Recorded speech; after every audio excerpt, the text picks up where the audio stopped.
Wala guys, dinner time. Tadaan! Yan ang aming dinner tonight. Pinakbet na frozen. At ang tinapang bangus. There you go. Konting rice. O diba, hati na kami dyan sa maliit na bowl na rice na yan.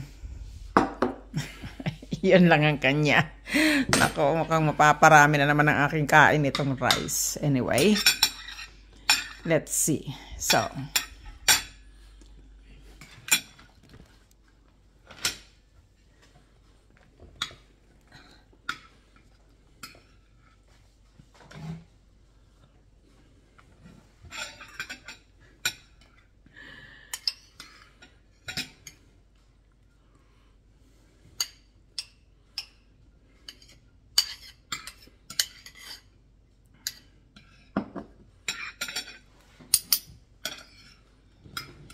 did not put a serving spoon.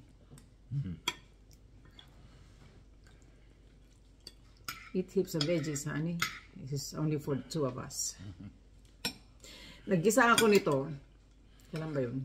Kahapon ba? No, isang araw. Isang araw. Tapos, inano ko lang siya. Freezer ko. Nag-ulam ako ng para sa akin lang. Tapos, freezer ko yung iba. Kaya naman ngayon, ayan. Ulam namin. Maraming gulay para kaunti lang yung kanin na makain natin. There we go. Yan, lamog ang gulay. Sa bagay, gusto ko naman talaga lamog yung gulay. Sa pinakbet. Gusto ko talaga luto siya. Ewan ko. Sabi nga nila, hindi daw maganda yon kasi yung nutrients daw parang nalulusaw sa init. Pero,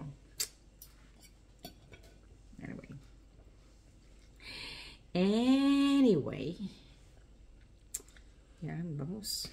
Yan, pag walang tinik, kaya niyang kumain ng isda. But he's still careful kasi sometimes may mga tinik-tinik pa rin naiiwan. Hindi naman siya talagang anong tawag doon? Yung walang tinik.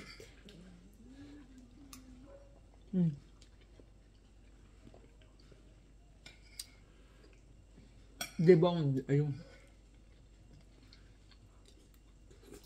Minsan may natitira pa din. At para sa taong takot sa tinik, it's a no-no.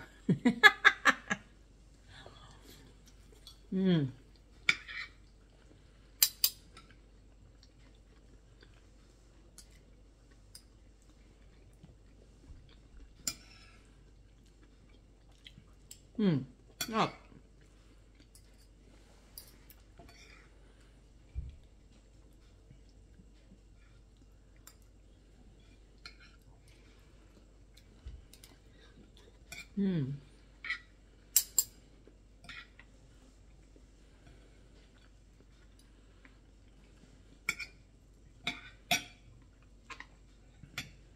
Kabili ako ng isang bungkus ng sitaw. Ampalaya. Isang ampalaya. At talong.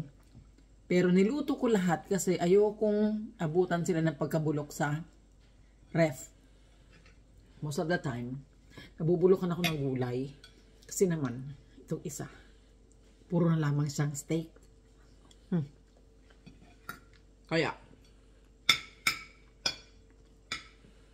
niluto ko na silang lahat ng biglaan.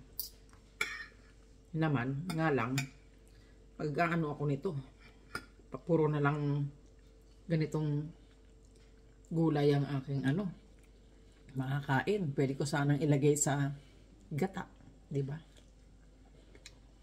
Anyway.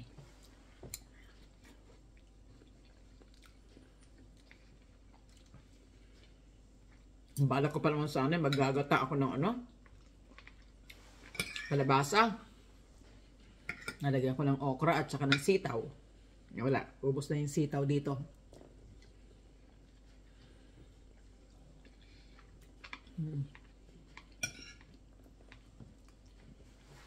So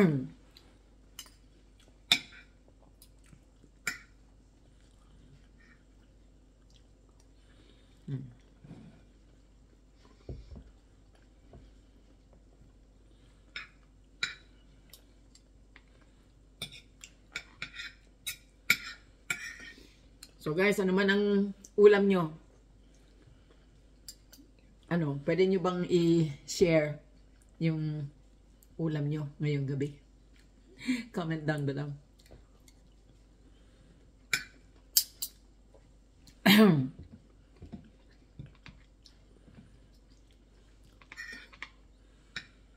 Maganda yun para magka-idea ako anong pwede kong lutuin next time. Or anong pwede kong itry.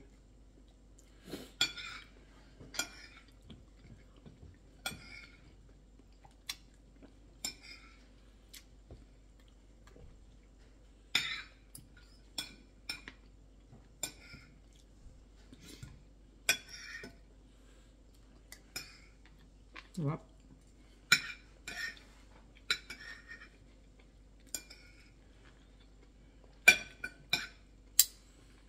So we'll finish our dinner and I'll see you next time. Net God bless. Bye.